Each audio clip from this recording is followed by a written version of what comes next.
금속성 필름에는 크게 두 가지가 있어요. 금속 피막을 베이스 원단에다가 코팅해서 결과물이 이제 금속성 필름이죠. 요거는 이제 증착 필름이라고 얘기합니다. 예. 그리고 두 번째로는 베이스 원단에다가 분자 구조로다 금속을 입혀요.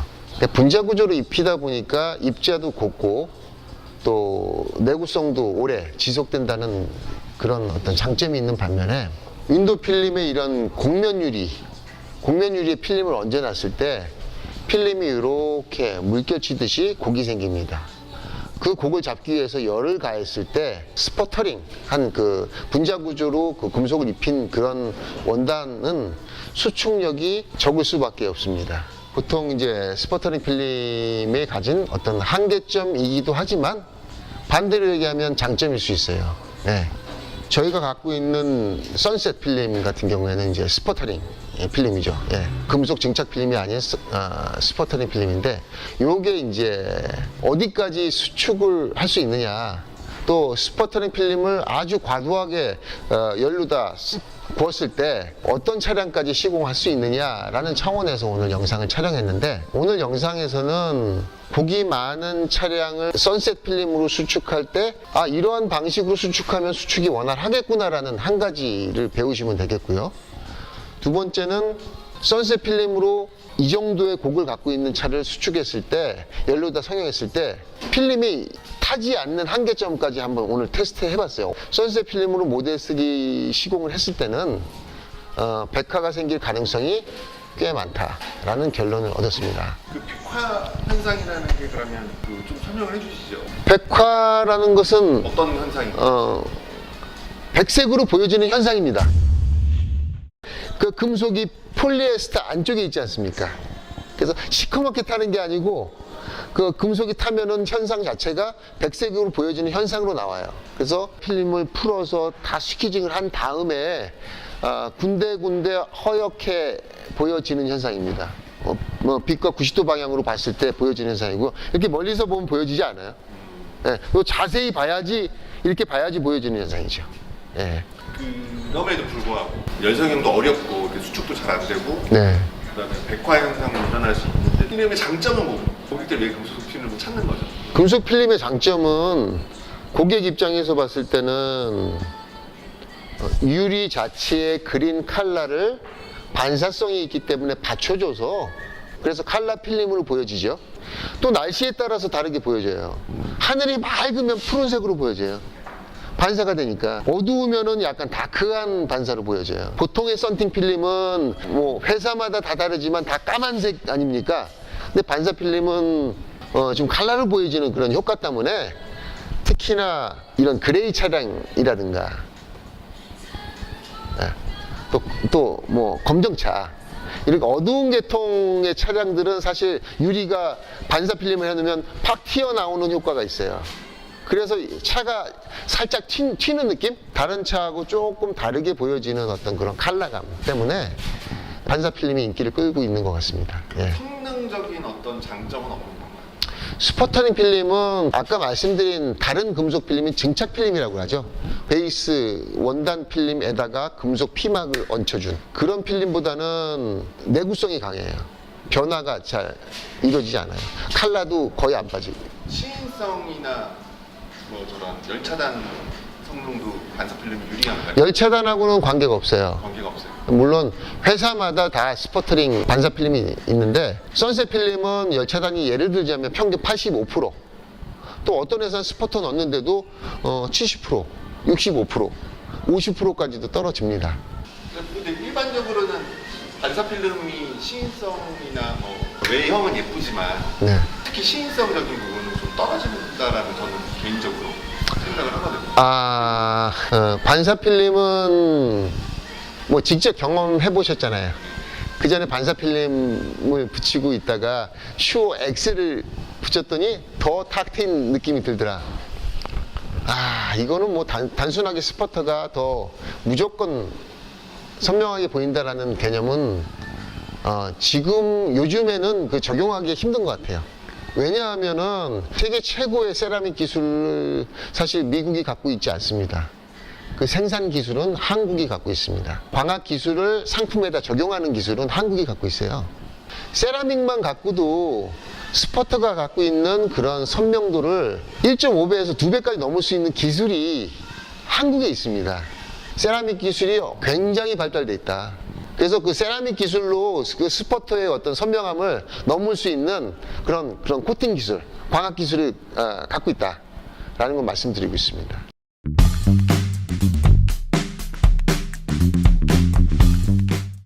오늘 시공은 모델 3 차량을 갖고 후면 유리 선셋 성형을 한번 해보도록 하겠습니다. 본사에는 주로 슈어 X 시공을 하기 때문에 선셋 필름으로 모델 3 차량이 하는 일이 드뭅니다. 그리고 오늘 또 처음입니다. 그래서 영상으로 하나 남겨볼까 하는 거고요.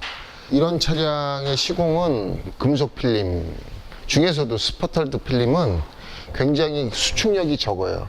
수축력이 적은 필름을 갖고 곡이 많은 차를 시공할 때는 정말 좀 섬세한 굴곡의 배려들을 해줘야 된다고 생각을 합니다. 그래서 미세한 차이가 궁극에는 수축을 하다 보면은 끝에 수축 양이 점점 커져서 수축된 모양이 삼각형 모양으로 볼록하게 되면은 얘는 100% 백화라는 현상이 생깁니다.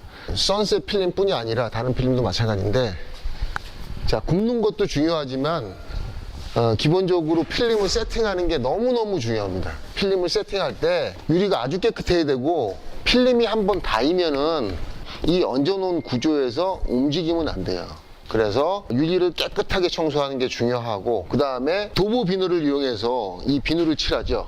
자, 이 스펀지는 아주 깨끗한 스펀지를 사용해야 돼요. 일반 차들은 관계가 없지만 수축을 해서 정확한 수축을 해 나갈 때는 이 비누의 양, 비누가 고르게 묻어야 되는 그런 게 아주 중요합니다. 고루 묻지 않게 되면은 똑같은 거리에서 열을 주더라도 여기하고 달라질 수 있어요. 경험을 해 보신 분들은 아마 알 겁니다. 그래서 이것도 지금 정확한 양으로 분사를 해주고, 비누가 너무 많이 묻어도 필름하고 유리하고 떠버려요. 그래서 자꾸 수축하면 자꾸 끌어당겨서 자꾸 이렇게 오징어처럼 구워지는 현상이 생긴다고. 그래서 얘도 적당하게 유리하고 필름하고 공간을 유지하도록 양을 조절하는 게 중요하고요. 이게 양이 너무 많으면 안 돼요. 똑같아야 돼요.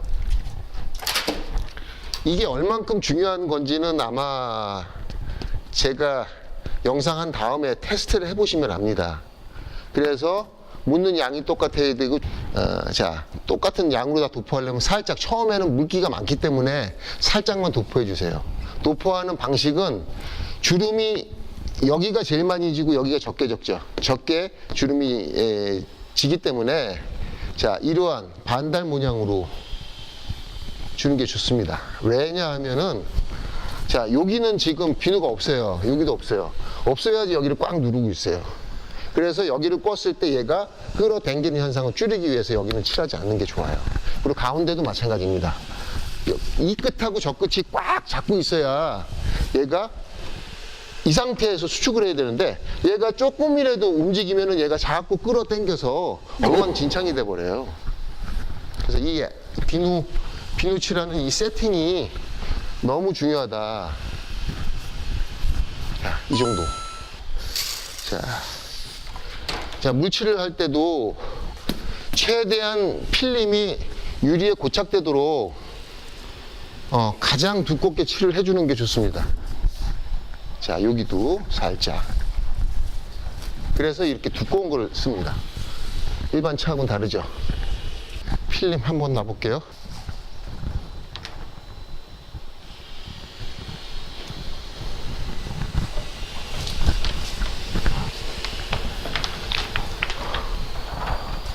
그리고 센터 부분에 이 끌어당김 정도를 최대한 강하게 둘이서 세게 해서 이 텐션이 여기가 늘어지는 정도가 수축했을 때하고 비슷하게 맞춰줘야 돼요. 여기도 이빨이 당겨야 돼. 이빨이가. 자, 세게. 더 세게.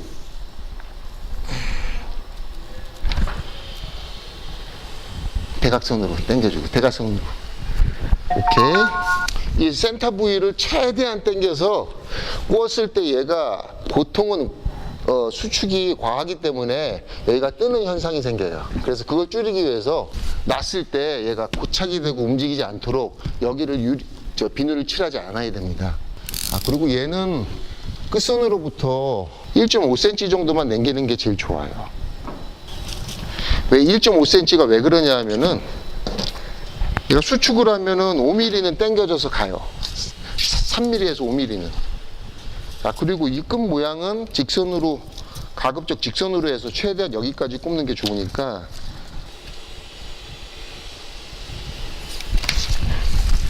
그리고 지금 이 선이 거의 직선에 가깝게 가줘야지 수축할 때 이쁜 모양이 나옵니다. 이 선이 직선으로 가야 돼요. 그렇지 않으면 끝에서 망가져 버려요. 자, 이 선셋 필름도 마찬가지로 이쪽 그 수축, 지금 가장 많이 굴곡이 지는 이런 굴곡, 그래서 이 부분에 이제 백화가 생기지 않게 하기 위해서, 자, 주름이 없는 모든 부위를 똑같은 양으로 열을, 똑같은 거리와 속도로 열을 주는 게 중요합니다. 그런 환경을 만들어주는 게 유리하고 필름 사이에 그 세팅하는, 그런 움직이지 않도록 하는 구조고요. 항상 거리와 속도로 필름이 닿는 온도가 몇 도냐가 중요하기 때문에, 자, 이 수축을 분산한다는 개념에 대해서 조금 그런 관점에서 좀 봐주시면 좋겠습니다. 먼저 분산하려면은 요 부분으로 제일 많이 수축이 되는 이 부분을 끌어당겨서 중심 이동을 시켜줘야 돼요. 근데 이 부분을 이용해야 되는데, 지금 여기가 지금 물에 의해서 붙어 있어요. 조금이라도 이거는 한 면을 이용해서 분산을 시켜줘야 되는 그런 과제가 있기 때문에, 얘를 조금 이 부분을 지금 말렸어요. 말려갖고, 자, 히트건 방향이 지금 어디로 갔나 보십시오.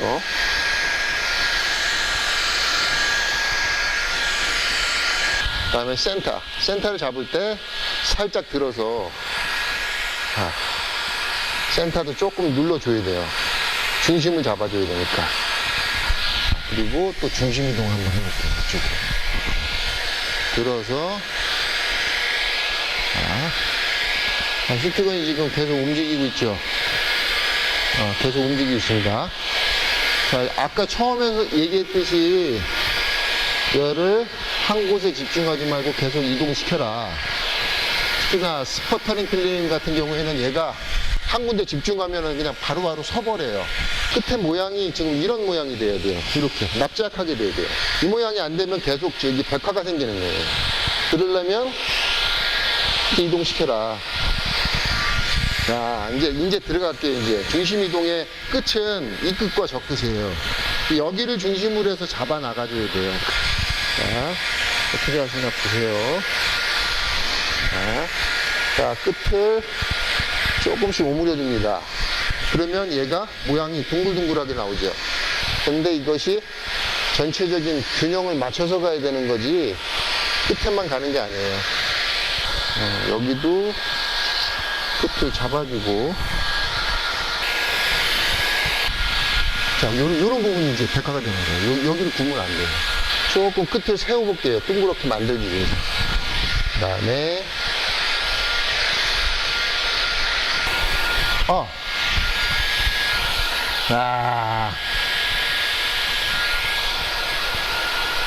백화 났다. 수축을 해봤는데, 백화가 지금, 여기, 카메라로 보여요?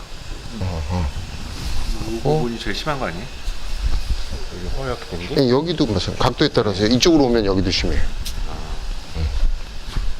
갖고 여기 어떤 한계점에 도달했을 때 이게 지금 백화가 생기는 거를 글쎄, 이거보다 더 잘하실 수 있는 분은 뭐 걱정이 없지만, 최대한 분산하고 그 다음에 열을 고르게 줬는데도 불구하고 한계점이라는 그런 포인트에서 하나, 둘, 셋, 뭐 한 두세 군데 포인트에서 지금 백화가 생기는 걸 보면은 극단적으로 지금 이렇게 굴곡이 많은 거에는 금속이 이렇게 모인 부분에서 또 타버리니까 백화가 생긴다. 이거는 아예 선셋으로 모델 3를 했을 때는 굴곡이 생길 가망성이 굉장히 높다라고 생각하고 고객한테 미리 얘기를 하든가 아예 시공을 하지 말든가 둘 중에 하나 선택을 해서 하는 게 정확한 얘기인 것 같습니다. 제가 최대한 수축을 해봤는데 선셋 필름으로 모델 3 시공을 했을 때는 백화가 생길 가능성이 꽤 많다라는 결론을 얻었습니다. 그래서 일반적으로 뭐 벤츠의 전 차량이라든가 BMW의 전 차량, 국내차의 전 차량, 포르쉐의 전 차량, 폭스바겐의 전 차량은 다 괜찮을 정도입니다. 한데 테슬라의 모델 3 후면 통유리를 시공했을 때에는 한계점이 노출이 되더라. 그래서 선셋 그 스퍼터링 필름으로 꽂았을 때 모델 3 시공할 때는 미리 백화 현상이 생길 수 있다는 어떤 가능성을 작업자도 알고 계셔야 되는 거고 또 그 내용을 시공하기 전에 고객한테 미리 이야기를 해서 이 반사 필름, 스퍼터링 선셋 필름을 시공해도 될지 말지에 대해서 고객한테 충분히 동의를 얻는 게 중요하다고 생각합니다.